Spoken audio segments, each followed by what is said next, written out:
Bienvenidos a la sección Memorias de un viejo profesor, un espacio dirigido por Miguel Díez, profesor de lengua y literatura española durante 40 años. Este es el lugar ideal para los amantes de los cuentos, los poemas, las fábulas, los aforismos y otros textos literarios. Gracias por dedicarnos unos minutos de tu tiempo escuchando estas píldoras de sabiduría de nuestro viejo profesor. Miguel Díez, un viejo profesor de lengua y literatura española. Ángel Olgoso, España, 1961, la búsqueda denodada del relato breve, fantástico y perfecto. Hace ya muchos años, cuando Paz, mi mujer, y yo nos dedicábamos a la búsqueda de cuentos breves, redondos como una naranja y profundos como un cuchillo, que diría Ana María Matute, descubrimos a un desconocido autor granadino llamado Ángel Olgoso. Nos impresionó la categoría literaria de sus brevísimos cuentos, la altura estilística, la riqueza verbal, la imaginación, la acertada construcción narrativa y, en fin, el poderoso imaginario y la temática fantástica. Eran cuentos originales, nuevos, distintos, de un autor rara avis en estos pagos de nuestra cuentística, bastante uniformemente vestida, salvo un puñado de magníficos escritores en boca de todos. Los relatos de Olgoso no habían salido al azar, no eran fruto de un momento de inspiración, eran el resultado de un serio y lento trabajo de búsqueda, eliminación y condensación, de tal manera que, como él mismo ha manifestado, escribiendo y puliendo un relato de quizá media página puede pasar semanas, y por esta misma razón, en muchos casos, queda tan exquisitamente bella la rosa final que se requiere un lector preparado y exigente. Llamaba enseguida la atención el fondo de lecturas que dejaban entrever aquellas breves piezas narrativas. La presencia de los grandes narradores de la literatura mundial, leídos, releídos y asimilados por nuestro autor, era el humus en que se asentaban y desde el que florecían sus sorprendentes historias. A medida que íbamos conociendo sus nuevos libros, nuestra admiración iba subiendo de tono. En muchos momentos, para saborear buena literatura, Paz y yo leíamos en alto alguna de sus breves piezas, como siempre lo hemos hecho con la lectura de hermosos poemas. En fin, establecimos con él una fecunda comunicación vía mail, convertida enseguida en una apreciada amistad. Tuvo la amabilidad de comentar uno de sus cuentos en una antología preparada por nosotros, además de dedicarnos uno de ellos en un libro suyo. Y yo, a mi vez, seleccioné varios relatos suyos y los comenté en la sección de cuentos breves recomendados de narrativabreve.com. En encuentros que Paz y yo hemos tenido con profesores y alumnos de diversos centros educativos, los relatos de Ángel siempre han estado presentes con unánime acogida.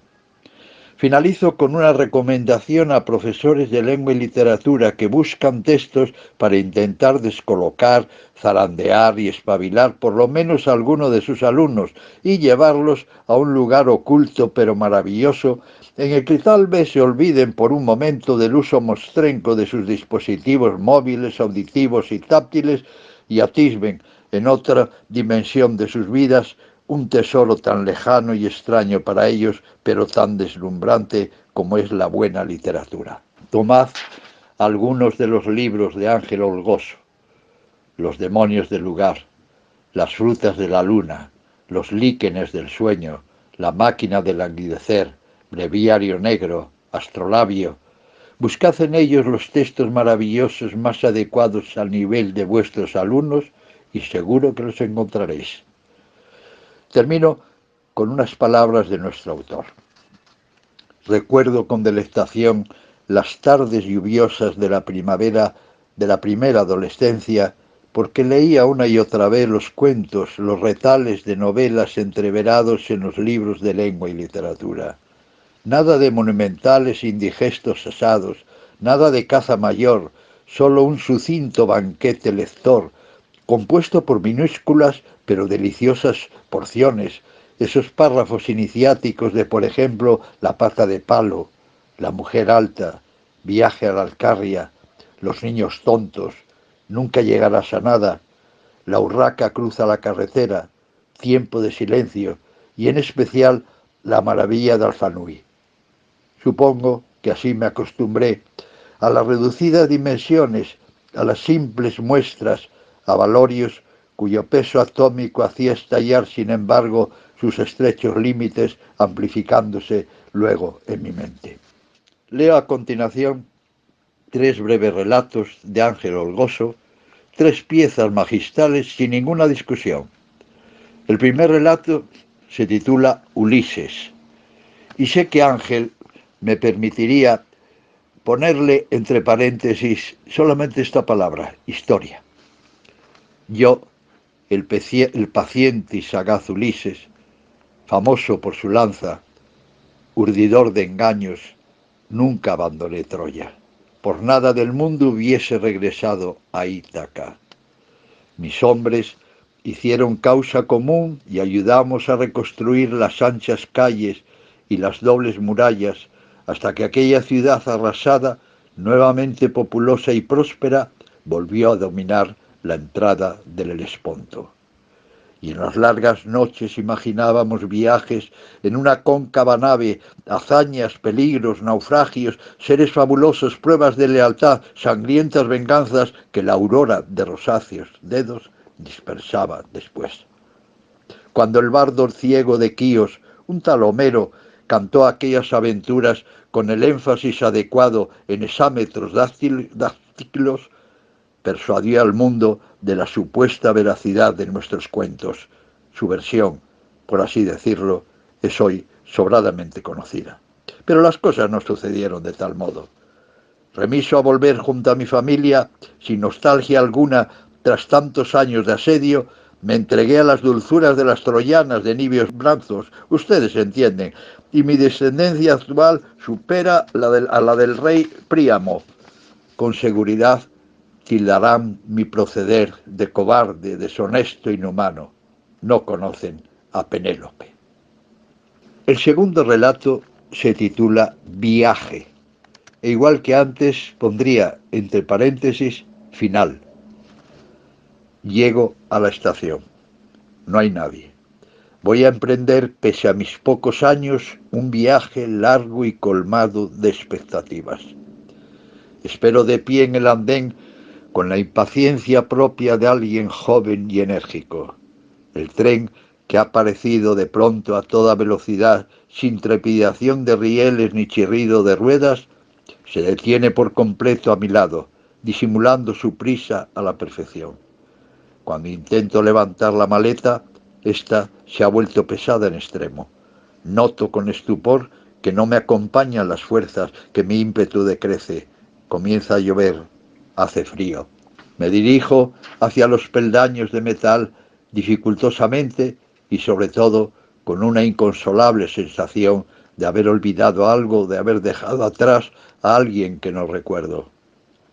Mis manos ateridas logran empujar la maleta hasta el piso del coche cama. Encorvado, la arrastro luego por los pasillos mientras jadeo y oigo crujir los huesos. Una lucecita borrosa al fondo me permite tener un atisbo del estrecho y oscuro compartimento, el que suele asignarse a los pasajeros más viejos. A duras penas abro la puerta corredera y abandono mi maleta como una carga inútil al pie del portaequipajes, metiendo por fin en la litera, extenuado, vencido, buscando ese aire que reclaman con la boca abierta los moribundos. El tren parte en la noche y me lleva consigo. El tercer y último relato se titula Designaciones, y también yo le pondría entre paréntesis mentira. Levantó una casa y a ese hecho lo llamó hogar. Se rodeó de prójimos y lo llamó familia. Tejió su tiempo con ausencias y lo llamó trabajo. Llenó su cabeza de proyectos incumplidos y lo llamó costumbre. Bebió el jugo negro de la envidia y lo llamó injusticia. Se sacudió sin miramientos a sus compañeros y lo llamó oportunidad. Mantuvo en suspenso sus afectos y lo llamó dedicación profesional. Se encastilló en los celos y lo llamó amor devoto. Sucumbió a las embestidas del resentimiento y lo llamó escrúpulos. Erigió murallas ante sus hijos y lo llamó defensa propia. Emborronó de vejaciones a su mujer y lo llamó desagravio. Consumió su vida como se calcina un monte y lo llamó dispendio. Se vistió con las galas de la locura y lo llamó soltar amarras. Descargó todos los cartuchos sobre los suyos y lo llamó la mejor de las salidas. Mojó sus dedos en aquella sangre y lo llamó condecoración. Precintó herméticamente el garaje y lo llamó penitencia. Se encerró en el coche encendido y lo llamó ataúd. Un abrazo lejano y virtual, pero muy fuerte, Marina y Ángel.